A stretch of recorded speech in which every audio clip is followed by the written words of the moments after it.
In today's video, we're going to take a look at some great 50-cent and dollar books that I brought home from my favorite dollar bin diving spot at Pulp Comics and Games.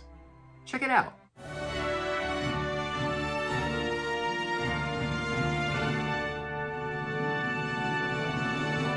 Hey everyone, and welcome to my channel. My name's Chris, and this is Northgarden Comics. I've got a haul of back issues that I'm going to show you today. Once again, this haul comes from my favorite dollar bin diving spot in my area. The name of the store is Pulp Comics and Games. I will put a link to their online presence down below in the description in case maybe you're in the area and you want to check them out. But I love to get down there as often as I can, and over the last month or so, I've had the opportunity to go 2 or 3 times, so I've got a good stack of books overall to show you, and I've broken them up to kind of have a mixture of 50-cent and dollar books to show you each time, as well as kind of a mix of newer books as well as some older, fun, unique things that I found. And because this is Pulp Comics, I decided to go ahead and sport my other Pulp Comics and Games t-shirt. This was another Christmas present. I'm not undressing, don't worry. But I'll show you this here, the full graphic. Got that cool kind of robot with monster hands, kind of. But yeah, they have a whole variety of t-shirts that you can order online, and I'll put a link to that page as well in case you want to get yourself a Pulp Comics t-shirt. A whole variety of different graphics from old pulp things that are now kind of, you know, in the public domain to be able to use, and then they combine that with whatever t-shirt color you want. So it's really kind of a cool way to support the store. So happy to have these and happy to wear them when I show you these hauls from Pulp Comics and Games. But with all that intro out of the way, let's go ahead and get to the books that I found on this day. Starting off here, this was a really unique find. They have 1 or 2 short boxes that just have old magazines, graphic novels, and things like that in them, and they're just $1 a piece. I've never heard of this, never seen it before, but I'll admit that when I see characters that I love, here Excalibur, in a format that's different than what I'm used to, and it's only $1, I'm definitely going to grab that, even if I don't know anything about the story. I did do a little reading since I bought this, and found out that this story, Weird War 3, it is under the line of Marvel's, what do they call them? Marvel's graphic novels, and at this point they had stopped numbering them, but if the numbering had continued, my understanding is that this would be number 66 in those graphic novels. And then as far as the story goes, it features Excalibur. It takes place during the first volume of their run, and it sounds like it takes place at least after issue 10, because they reference issue 10 in here in one of the little editorial blurbs. But something I read said this takes place between like issues 34 and 35. There is kind of a big story event going on in Excalibur over several issues called the Cross Time Caper, and they reference that. So it definitely takes place after that. Other than that, I don't know a ton about the story. So I'm gonna have to give this a read. It's sort of it's not quite a painted style, but it's a little bit different. But it's got a lot of World War II references. They're fighting Nazis, and it looks like they're fighting different alternate reality incarnations of the X-Men, not all of them good guys. So we'll see what this story holds. But like I said, when I saw this for just $1, and it's a team that I really like, and it was just in the last year or so that I completed this entire first volume in single issues, that was definitely a fun grab to be able to pick up and to be able to show you as well. A lot of the books that I'm going to show you today represent newer limited series, one-shots, annuals, ongoing stories that I am not collecting new every month. In some cases, I got like the number 1, and that's the case here for Captain Carter. I did get Captain Carter number 1 brand new when I pre-ordered that on DCBS. That's the website where I order all my new comic books. I'll put a link to them down below as well in case you're interested in finding out more about a pre-order service. But after issue 1, I stopped getting these new, and I figured, you know, it's just a 5-part limited series. I've only got so many books that I can get every month, so I'll go ahead and wait on issues 2 through 5, won't get them new, and instead I'll hold out and try to find them in the dollar bins. And so fortunately, I've been piecing that together and having success in finding these in the dollar bins. And on this particular day of hunting, I picked up issue 3 and then issue 4 as well. And I have since completed this entire limited series. You'll see the rest of the issues that I got to complete this in some later hauls. But on this day, I got issues 3 and 4. Here we've got a copy of Marauders 25. This is from volume 1 of Marauders. It's now rebooted with a new number 1, and I think they're up to like issue 9 or 10 or something like that in the current volume. But this was from the first volume. I have this entire run, but I have some of the A covers and then I have some of the variants as well that I got when they were new. And one of the things that I've been thinking about in the last several months is going back with some of the titles that I like, and in the case where I have just a variant cover of a particular issue, maybe looking for the standard cover when I can find it for 50 cents or $1. And the big reason there is because thinking kind of future, down the road, when we look back on a particular title, what covers would we use to represent that title, that run, that issue? And while the variants can be very cool sometimes, there's a part of me that still wants to have the A cover, because in the long run, that is the cover for issue 25 of Marauders. Everything else is just a variant. And this one I got as well because it's just a really cool Emma Frost cover done by Russell Dauterman. So happy to get that one for $1. I won't do that and spend up, multiple dollars for one particular issue just to have the A cover. I'm not quite that committed, but when I can find it for 50 cents or $1, I'll go ahead and get the A covers, and then I'll know I have kind of the main covers for all of that run, as well as some of the variants that were of interest to me. Here is a one-shot, this one called X-Men Curse of the Man-Thing. This was another case where I skipped it when it was new, and I'll take that risk a lot of times with one-shots and limited series, and try to gamble and try to find it later. It seems like a smaller risk that they'll get really hot and then blow up in value, and I won't be able to get it later if I really want it. And in this case, it paid off. I've seen this multiple times in the dollar bins and just happened this time to decide to pull the trigger on it. It does feature, I think, Magic. I like her as a character, so that's one of the drivers for me getting it.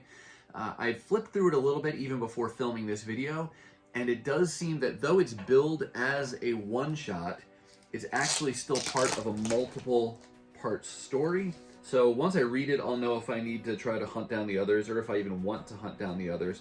But you can see on the last page here, there's a solicitation for the trade paperback, which collects 3 different stories. It says, continue celebrating Man-Thing's 50th anniversary by collecting all 3 of Steve Orlando's Swamp Gods stories, Avengers, Spider-Man, and then this one here, X-Men Curse of the Man-Thing. So, don't know how critical those other parts are, but on this particular day of hunting, I just decided to go ahead and get that, primarily because Magic's in it. I don't really have any strong plans to pick up those other issues right now, unless I read this and really want to drive that forward. But let us know if you've read this or this whole little trilogy and what you thought of it, if it's really worth hunting for.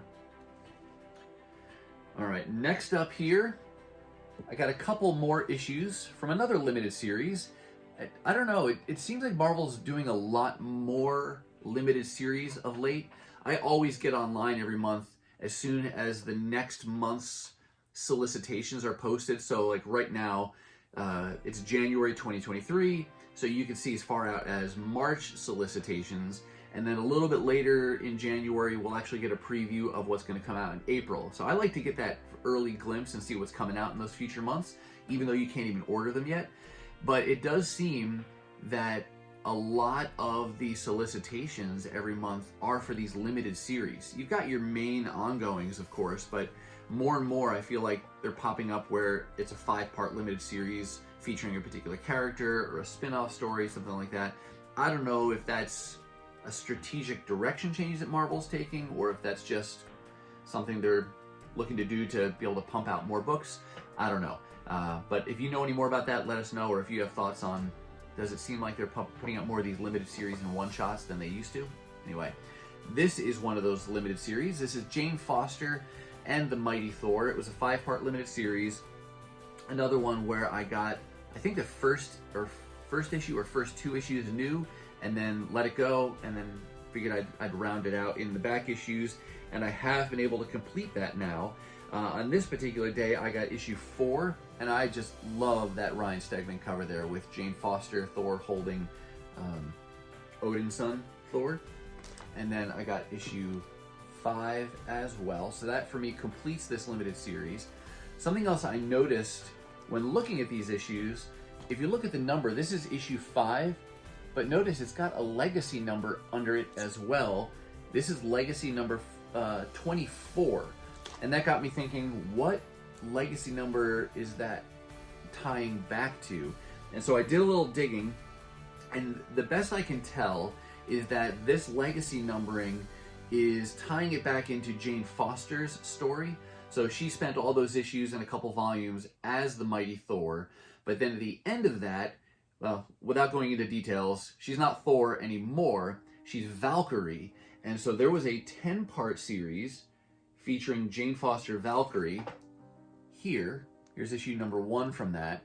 This ran for 10 issues, and then at the end of that 10-issue series, we got a 4-part limited series that was part of the King in Black event story, and that was called Return of the Valkyries. So there's issue 1 of that.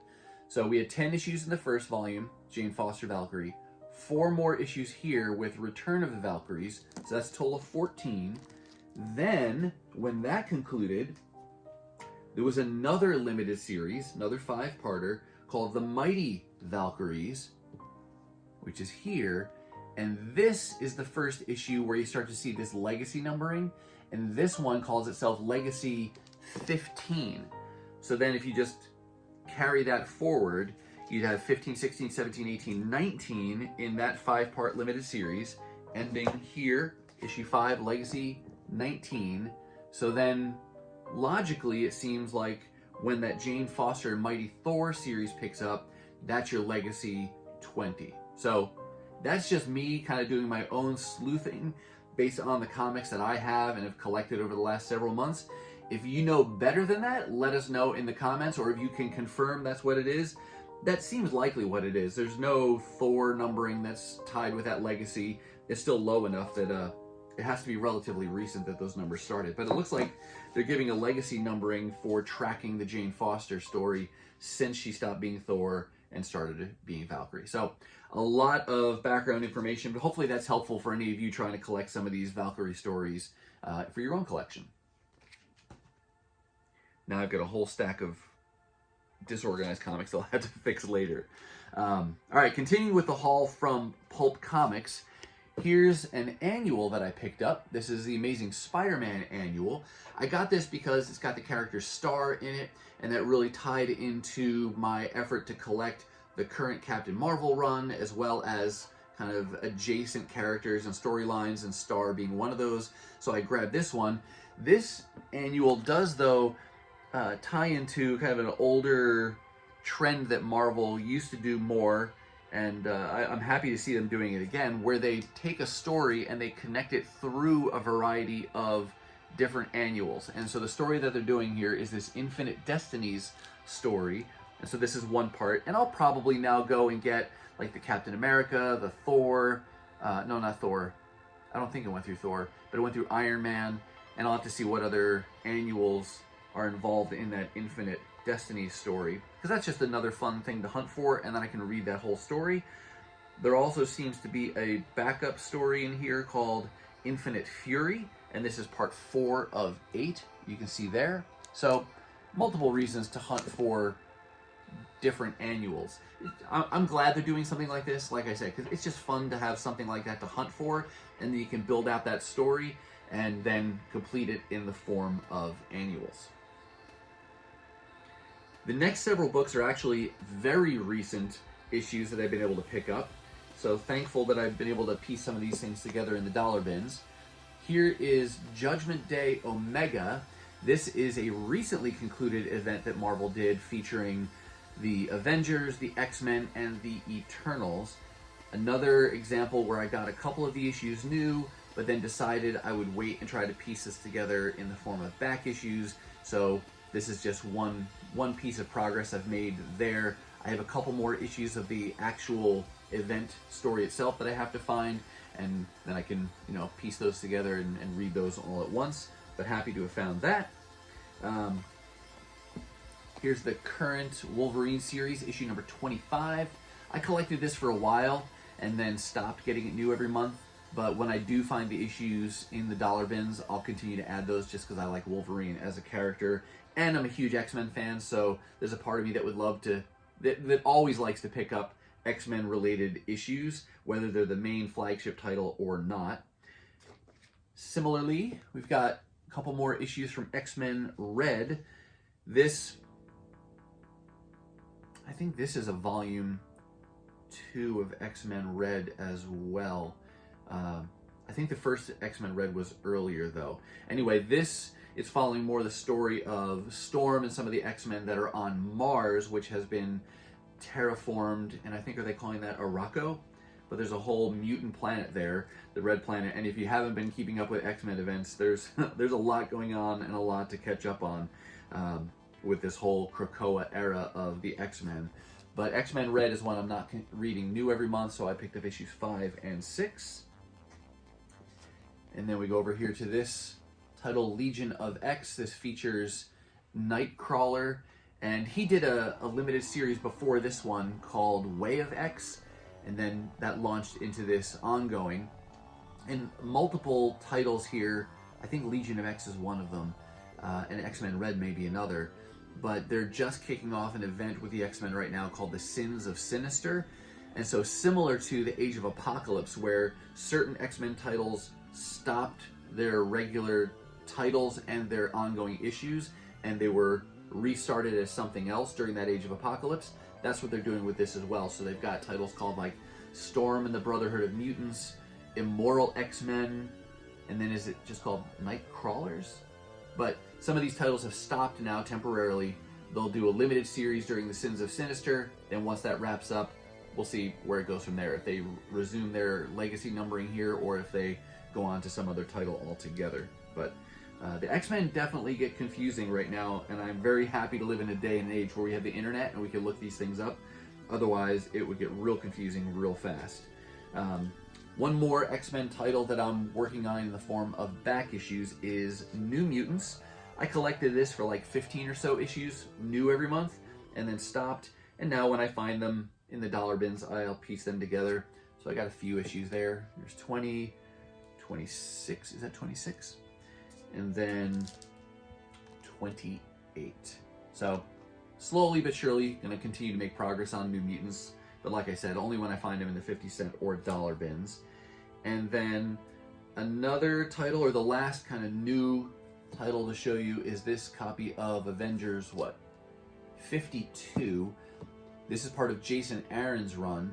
I was reading this new for 30, 40 plus issues before I decided to drop off and just let it go into the dollar bins and collect it that way.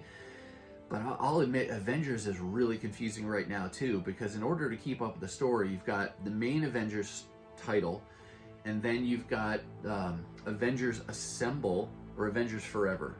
It's one of those where it's another seemingly ongoing, but it ties into this because there's a whole time-traveling, multiversal Avengers from all times and all realities that are coming together to fight. Maybe it's Mephisto. I don't even know at this point.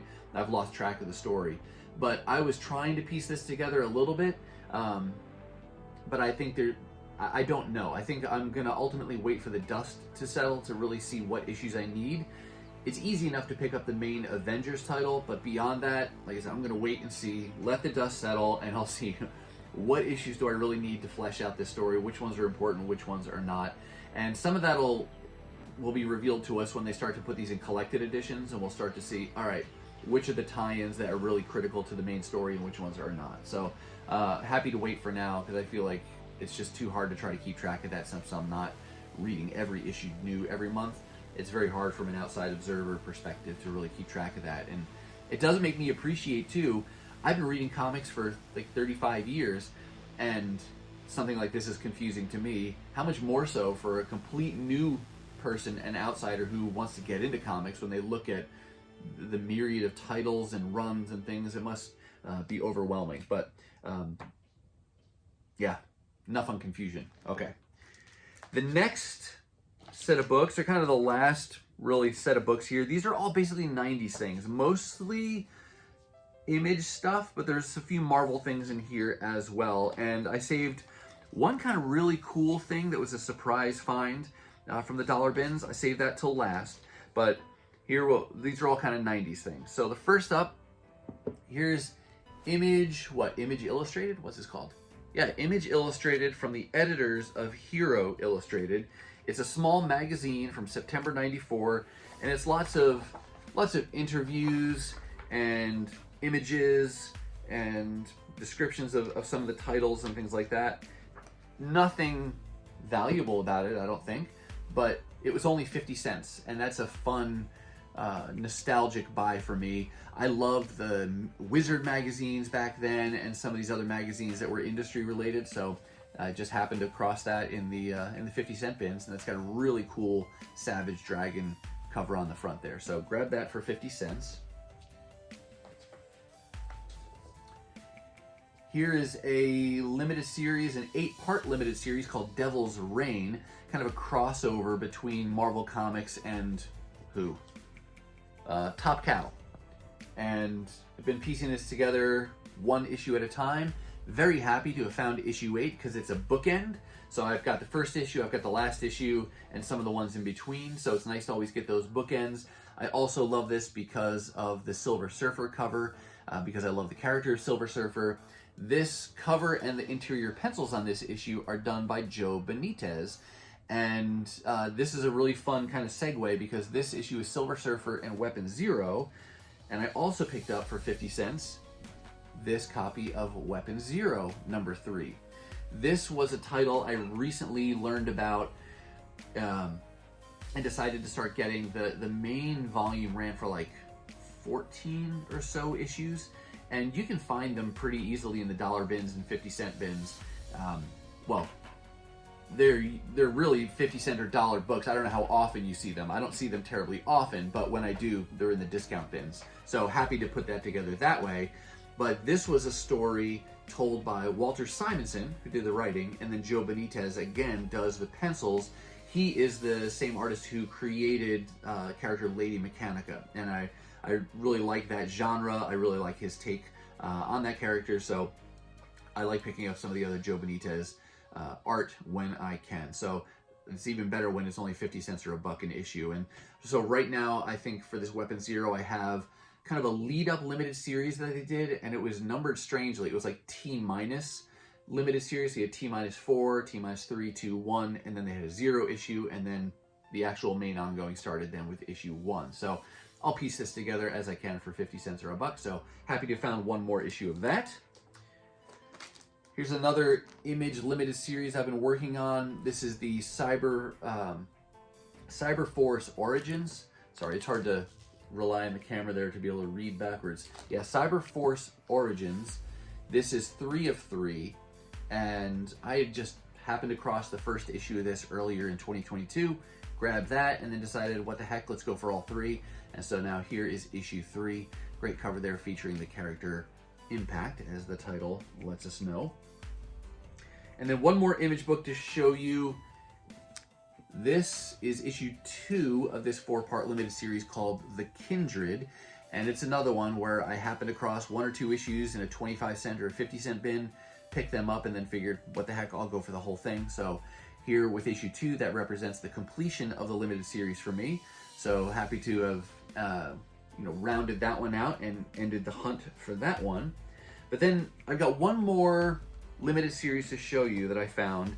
It's another one that I've never seen before, never even heard of before. It comes from, looks like 1997, and I got 3 of the 4 issues because they were 50 cents a piece. They just looked really cool, and then when I got home, I read the story about what's going on in this limited series, and that intrigued me more.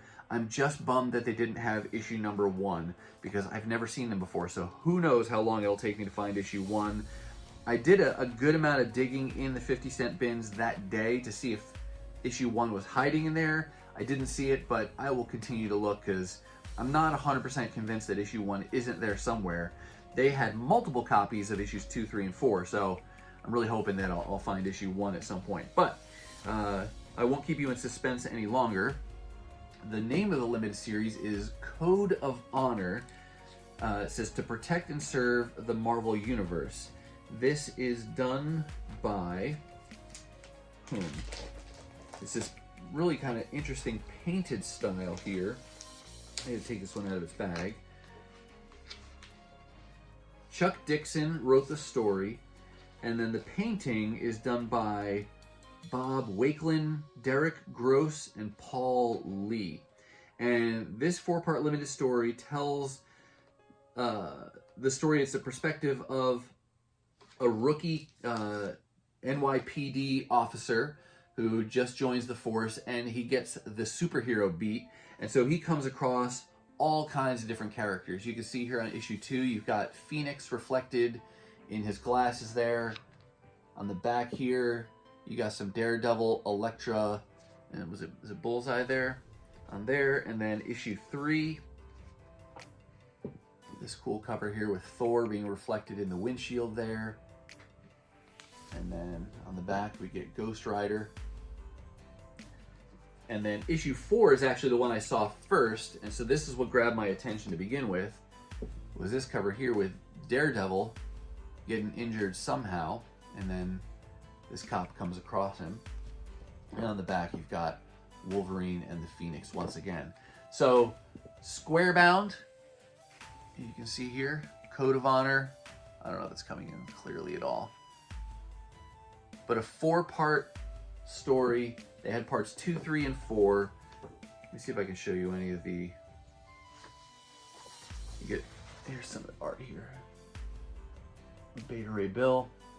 But just looks really interesting. It's a nice style. Looks like we got... Is it the Beyonder? The Beyonder showing up?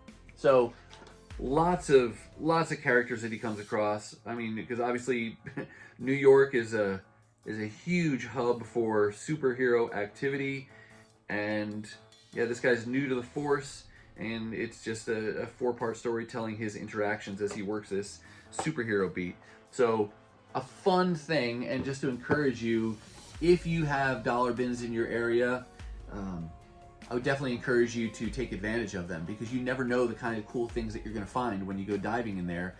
So many times I find books that I've never heard of and never seen, and today's haul is an example of that, between these here and then this first one that I started with this Weird War 3. There's always some cool things, and to get them for just $1 a piece, how much fun is that, to be able to have new fun comics and stories to explore for just $1 a piece? Well, with that, I'm going to say that does it for me, and that's going to do it for yet another great haul of 50-cent and dollar books from my favorite dollar bin diving spot at Pulp Comics and Games in Mankato, Minnesota. Definitely check them out through the links below, and if you're in the area, please give them a look up. Go in and see them. Go in and see them. Great selection of dollar books, wall books, supplies, figures. You name it, they've probably got it. So a great place. Patrick, the owner there, great guy. Will love to talk comics with you as well. So can't say enough good things about that store. If you are not ready for the YouTube fun to stop, though, I will say I've hand selected a couple videos here for you to check out. As always, thank you so much for watching, and I'll see you next time.